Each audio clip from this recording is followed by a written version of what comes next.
Salut à toi entrepreneur, j'espère que tu vas bien. Aujourd'hui, je vais te parler de comment faire du cash, comment se générer des rentes mensuelles récurrentes, comment avoir des revenus alternatifs sans passer par les banques. Voilà, c'est plutôt d'actualité en ce moment puisqu'on sait qu'on sort d'une année où il y a eu de grosses restrictions au niveau de l'obtention des crédits bancaires. Donc voilà, je vais te parler d'une technique qui va te permettre de te générer des revenus alternatifs sans être obligé d'emprunter de l'argent et de passer par en gros le jury, le couperet du banquier. Juste pour information, sur l'année dernière, donc l'année 2020, il y a eu 18% de refus d'obtention de prêt.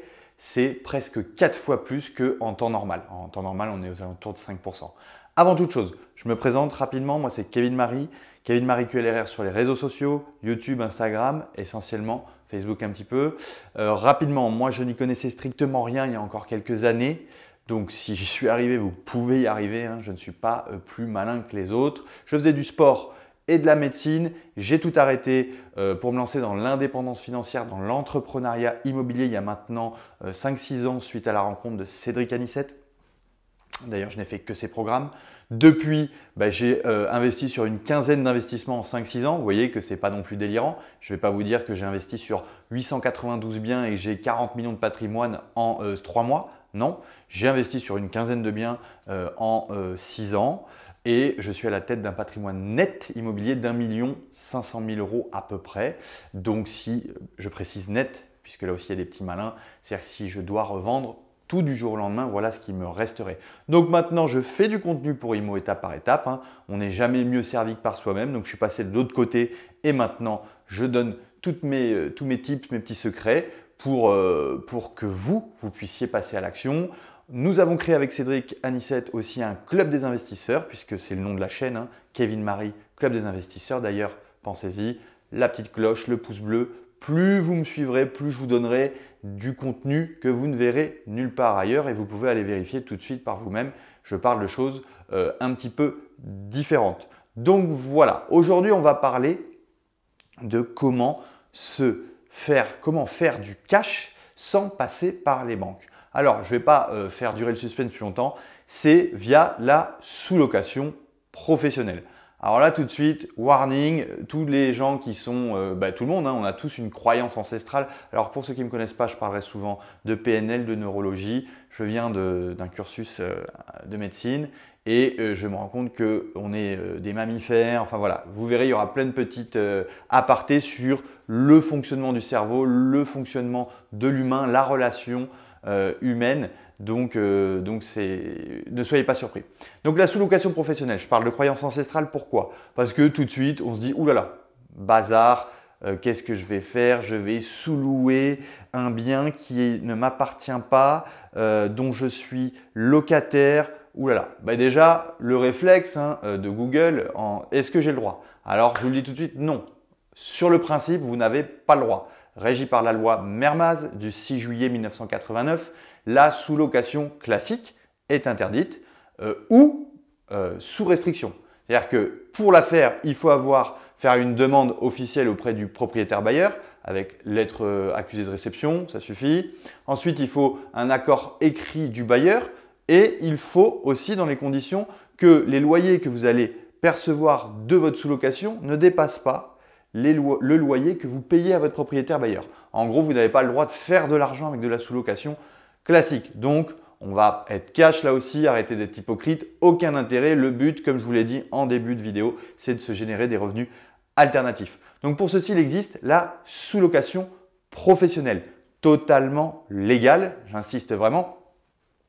D'ailleurs, sur le programme de Cédric Anissette, IMO étape par étape, il y a tout un module sous-location professionnelle que j'ai fait personnellement. Moi, j'ai commencé personnellement par la sous-location professionnelle.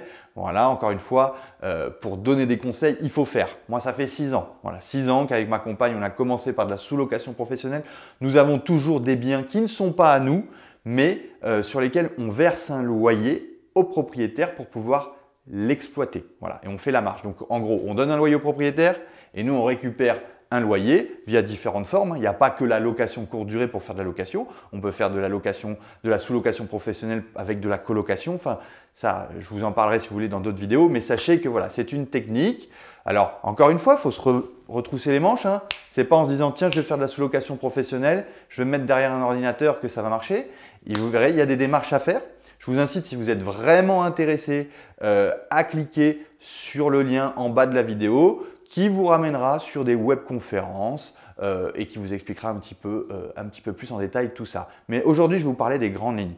Donc, pour faire de la sous-location professionnelle, et j'insiste sur le professionnel, il y a plusieurs conditions à respecter. Donc, il va falloir contracter un bail dérogatoire spécifique entre vous, le sous-loueur et le propriétaire bailleur, d'accord? Donc, on ne le fait pas via un bail classique. Sinon, on est régi par la loi Hoguet. Et donc, pour cela, il faut être agent immobilier. Alors, je vous rappelle, agent immobilier, on peut l'être en passant un BTS. On peut aussi avoir des équivalences si on a l'équivalence d'un bac+3 dans certains domaines. Mais voilà, nous, on n'est pas tous agents immobiliers, on n'a pas tous fait des études pour être agent immobilier. Moi, c'est mon cas, même si je pourrais avoir une équivalence avec mes études de médecine et de paramédical. Mais voilà, on part du principe qu'on ne peut pas. Donc, pour faire de la sous-location professionnelle, c'est très simple en gros. Vous allez créer une société, soit de micro-entreprise, soit une société type SASU, SAS, SARL. Voilà. Et l'objet de cette société, ça va être de louer des appartements pour les relouer derrière. Voilà, tout simplement. Donc là-dessus, il faut faire attention à quelques principes. Donc, il faut donc que ça soit une société commerciale, que vous contractiez donc un bail commercial avec le propriétaire bailleur. Bien sûr, il faut avoir son accord, il faut avoir tout ceci, voilà. Le bail commercial dérogatoire, moi je vous conseille de le faire sur mesure par un avocat en droit immobilier. Ça coûte un peu d'argent, on va dire entre 1 500 et 2 500 euros. Il y a des petits malins qui sur internet les distribuent, ça je trouve ça sincèrement scandaleux parce que c'est le métier de quelqu'un, il faut avoir des compétences pour le faire, pour le rédiger et que le balancer comme ça sur du contenu gratuit, surtout dans le cadre en plus d'une vidéo soi-disant formation sous location professionnelle de 20 minutes qui est complètement incomplète. Enfin bon, voilà, elle est gratuite, mais on comprend pourquoi elle est gratuite cette formation parce que voilà, c'est du Google synthétisé.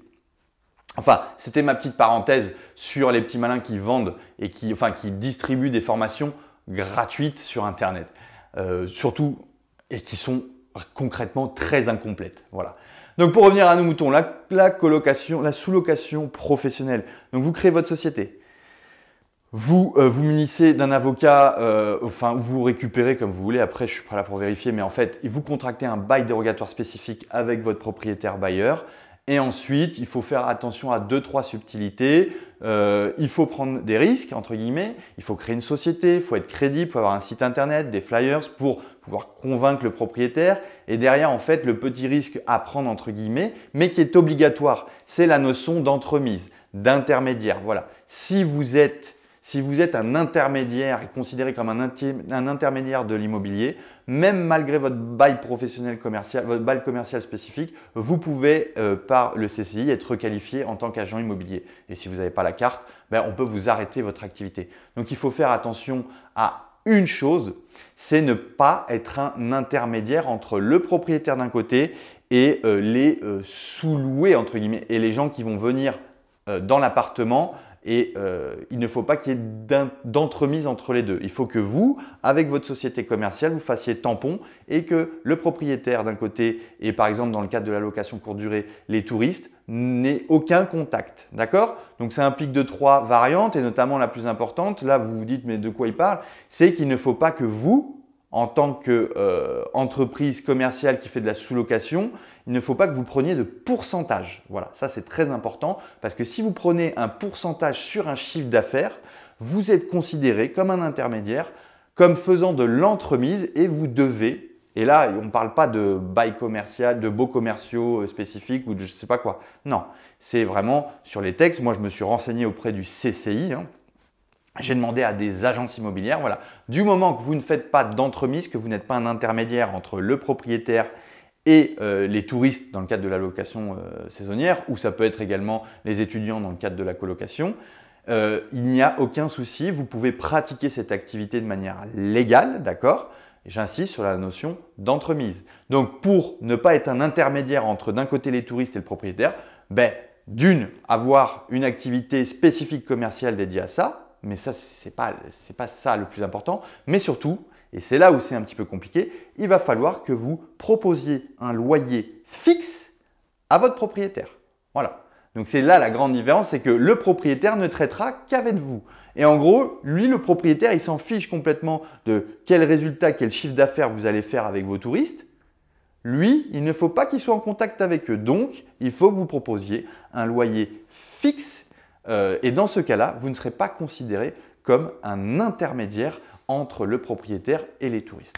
Voilà. Donc, si ça vous intéresse, n'hésitez pas à vous inscrire là dans le lien dans la bio. Voilà. Qui va tout simplement, vous serez rebasculé sur une webconférence où on en parlera encore un petit peu plus. Et puis, sinon, j'espère vous avoir éclairci un petit peu sur la notion de sous-location classique professionnelle.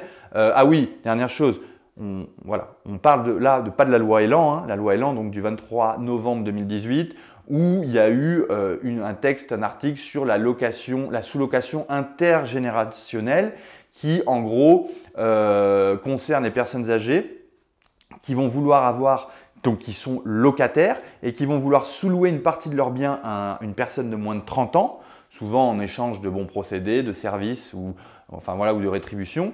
Dans ces cas-là, petite nuance, le bailleur n'a pas le droit de refuser. Voilà. Mais ça, c'est dans une poche, une case bien spécifique qui est la loi de sous-location intergénérationnelle de la loi Elan du 23 novembre 2018. Ça ne vous concerne pas. Retenez une chose, c'est que la sous-location professionnelle est légale. Voilà. C'est un métier à part entière. On ne peut pas le faire ça en dilettante.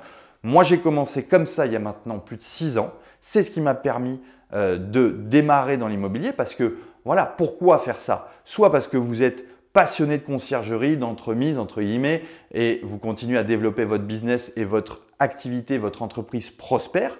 Mais le but à terme de faire ça, c'est quand on n'a pas d'apport, quand on n'est pas finançable, eh bien on va se créer une petite trésorerie qui servira d'apport dans un second temps pour devenir pour de bons propriétaires. Voilà. C'est un tremplin, moi je le considère comme un tremplin pour après devenir propriétaire, investisseur, atteindre l'indépendance financière. Mais regardez-moi, j'ai commencé par ça, d'accord, puisque je ne pouvais pas me faire financer à l'époque quand j'ai voulu débuter dans l'entrepreneuriat immobilier. Et maintenant, avec ma compagne, nous avons toujours ces appartements en sous-location parce que ça marche très, très, très fort.